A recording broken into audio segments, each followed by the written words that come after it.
चलिए दोस्तों, आज एक आप लोगों को बहुत ही खूबसूरत आध्यात्मिक फेस्टिवल दिखाती हूँ जो अभी हमारे असम में हो रहा है और इस फेस्टिवल का नाम है रास महोत्सव।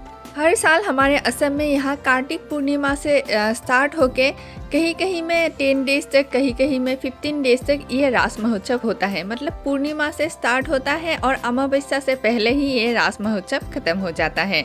तो आप लोग तो यहाँ पे भी देख ही सकते हैं, देखिए कितना सुंदर मूर्ति है, लाइटिंग वगैरह है। और ये रास महोत्सव का जो दृश्य देख रहे हैं ना, ये हमारे असम के पाटासारकुसी नाम के एक जगह में हो रहा है। ये आध्यात्मिक मेला मतलब रास महोत्सव देखने के लिए तो बहुत ही अच्छा लगता है, दूर दूर से लोग आते हैं। तो चलिए दोस्तों, इस वीडियो के द्वारा आज मैं आप लोगों को रास महोत्सव दिखाती हूँ। तो देखिए, ये है लाइटिंग वगैरह, ये गेट की तरफ जाने वाला रास्ता है और ये है मेन गेट। तो सोचिए दोस्तों, अगर किसी जगह पे 15 डेज तक इस तरह से इतना सुंदर आध्यात्मिक मेला होगा तो लोग क्यों नहीं जाएंगे। और देखिए दोस्तों, आप लोगों के साथ बात करते हुए ही मैं एकदम मेला के पास पहुंच गई और ये है एंट्रेंस। और यहाँ पे फंक्शन वगैरह भी होता रहता है। और देखिए, यहाँ पे है एक सेल्फी पॉइंट जहाँ पे हमारे असमी जो संस्कृति है वो यहाँ पे बहुत ही सुंदर तरह से दिखाया गया है। ये एक सेल्फी पॉइंट है। और देखिए, ये है श्री विष्णु का अनंत चर्चा, जो असमीज में लिखा है, आप लोगों को तो समझ में नहीं आएगा तो मैं बोलती जाती हूँ। तो ये है श्री विष्णु के 10 अवतार। बात ये है कि रास महोत्सव श्री विष्णु को केंद्र करके ही होता है, तो इसलिए श्री विष्णु के 10 अवतार या उन्होंने जो भी लीला किया था ये धरती में आके, वो सारा दृश्य मूर्ति के द्वारा ही इस तरह से वर्णन किया जाता है। तो देखिए, ये है एक वृंदावन जो यहाँ पे कृष्ण और राधा जी किस तरह से सुंदर तरह से मतलब इस तरह से दिखाया गया है। और दोस्तों, मोबाइल के स्क्रीन में देख के आप लोगों को जितना अच्छा लग रहा है ना, असल में देखने के लिए ये बहुत ही सुंदर है। तो ये देखिए कितना सुंदर सुंदर मूर्ति है। सभी में किस तरह से श्री कृष्ण के जीवन के बहुत सारे घटनाएं मूर्ति के द्वारा दिखाया गया है। और दोस्तों, ये रास महोत्सव का जो वीडियो है ये तो छोटा सा है, लेकिन असल में अगर ये रास महोत्सव देखने के लिए जाएंगे ना तो 2-3 घंटा तो आराम से लग जाता है। मतलब बहुत ही बड़ा होता है ये जो आप लोग मृण्मय मूर्तियाँ देख रहे हैं ना, ये भी बहुत बड़ा बड़ा होता है। तो ये देखिए कृष्ण काली, बहुत लोगों को नहीं पता है, लेकिन काली माँ का ही पुरुष रूप होता है कृष्ण भगवान।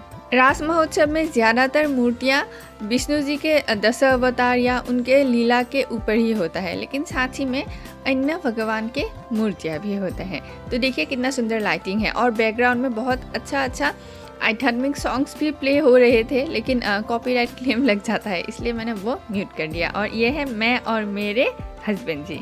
मुझे ना दोस्तों बचपन से ही ये रास मेला देखना बहुत अच्छा लगता है। यहाँ पे हमारे असम में छोटे छोटे बच्चे को तो ये रास मेला देखना बहुत ही अच्छा लगता है। और बात ये है कि छोटे बच्चे ये रास मेला में जाके बहुत सारे आध्यात्मिक बात सीखते भी हैं। और दोस्तों, ये रास मेला जिस जगह पे हो रहा है उस जगह का नाम है पाटासारकुसी और वहाँ पे ही एक नदी है। और देखिए नदी में भी किस तरह से इतना सुंदर लाइटिंग वगैरह करके ये सब दृश्य दिखाया गया है।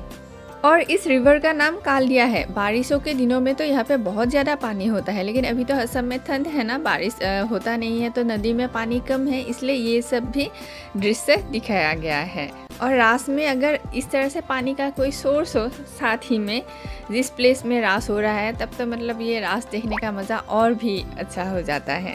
और देखिए नदी के बीच में भी किस तरह से सुंदर से एक सेल्फी पॉइंट रेडी किया गया है। मैं वहाँ पे गई नहीं क्योंकि भीड़ बहुत ज़्यादा था, लेकिन देखिए कितना सुंदर लाइटिंग वगैरह ये है। और ये देखिए एक, और देखिए साथ ही में यहाँ पे एक शिव जी का मूर्ति ही बोल सकती हूँ जो इस तरह से तांडव कर रहा है। यहाँ पे शिव तांडव प्ले हो रहा था, फिर वही बात है कॉपीराइट क्लेम की वजह से मैंने म्यूट कर दिया, लेकिन ये भी देखने के लिए बहुत अच्छा लग रहा था, जैसे एकदम शिव जी तांडव कर रहे थे ऐसा लग रहा था। और वहाँ पे ही साइड में फिर से एक छोटा सा वृंदावन ऐसे बनाया गया था। यहाँ पे देखिए असमीज जापी वगैरह भी है, ये भी हमारे असमीज संस्कृति का एक बहुत ही ज़रूरी हिस्सा है। ये आर्टिफिशियल वृंदावन है। यहाँ पे देखिए गाय, फिर अन्य जीव जंतु, गोपियाँ, राधा कृष्ण सब है। ये छोटा सा वृंदावन भी आर्टिफिशियल ही हो, लेकिन बहुत ही अच्छा लग रहा था अंदर जाके। ये देखिए वृंदावन का एक द्वारपाल भी है। जो मैंने अभी नदी दिखाया था ना, नदी के पास ही ये छोटा सा वृंदावन है। मतलब ये रास महोत्सव बहुत ही बड़ा जगह में किया जाता है। मैंने कहा ना, अभी 2-3 घंटा तो आराम से लग जाएगा देखने के लिए। और ये देखिए हमारे असमीज जो पेपा है, ढोल है और साथ में जापी, मतलब असमीज जो हमारा संस्कृति वो भी बहुत सुंदर से इस तरह से दिखाया गया है। ये देखिए एक बर्ड भी है। और ये मैं हूँ आप लोगों की दोस्त एंड होस्ट प्रियंका। और नदी के किनारे एक देखिए जैसे भूतिया जगह भी रेडी किया गया है। वहाँ पे एकदम भूतिया कुछ साउंड वगैरह हो रहा था, ये लाइटिंग वगैरह। बचपन में हम लोग स्टोरी सुनते थे ना हमारे दादी नानी से कि नदी के किनारे भूत रहते हैं, ये वो वगैरह, वैसा ही कुछ दृश्य बनाया गया है इधर पे। तो अभी कमेंट करके बताइएगा दोस्तों कि आप लोग के वहाँ पे भी ऐसे रास महोत्सव या कुछ आध्यात्मिक मेला वगैरह ऐसे होता है कि नहीं। मैंने आप लोगों को कहा ना दोस्तों, जैसे हमारे शास्त्रों में जो कहानी वर्णित किया गया है वो सारे कहानी इस तरह से मतलब मूर्तियों के द्वारा लोगों को दिखाया जाता है। रास महोत्सव का मेन थीम वही होता है। और एक इम्पोर्टेंट बात दोस्तों, जैसे हमारे असम को अपर असम और लोअर असम बोला जाता है ना, लोअर असम में इस तरह से मूर्तियों के द्वारा रास महोत्सव किया जाता है, लेकिन अपर असम में रास महोत्सव ह्यूमन बींग करते हैं। जैसे ह्यूमन बींग डांस करते हैं जिसको राग नृत्य बोला जाता है। और वो राग नृत्य भी हमारे असम के संस्कृति का एक बहुत बड़ा हिस्सा होता है। मतलब हमारे असम में 2 तरह का रास महोत्सव होता है।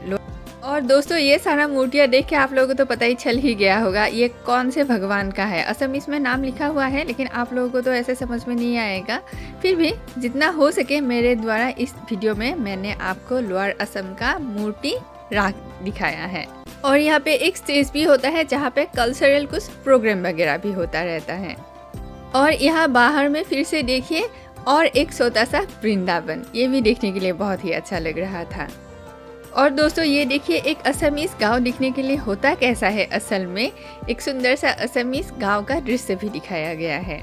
और ये रास मेला के बाहर देखिए एक ट्रेड फेयर भी हो रहा है जहाँ पे किताब, खाने का सामान, किचन का सामान, पूजा सामग्री, सादर मेखेला, बहुत सारा सामान खरीदने के लिए मिलता है। और यहाँ पे हम बड़ों के साथ ही छोटे बच्चे के लिए खेलने के लिए बहुत सारा ऐसे कुछ इक्विपमेंट भी होता है। मतलब एकदम क्या बोलूँ मैं, टाइम वसूल जैसा मेला होता है, बहुत ही अच्छा लगता है आके।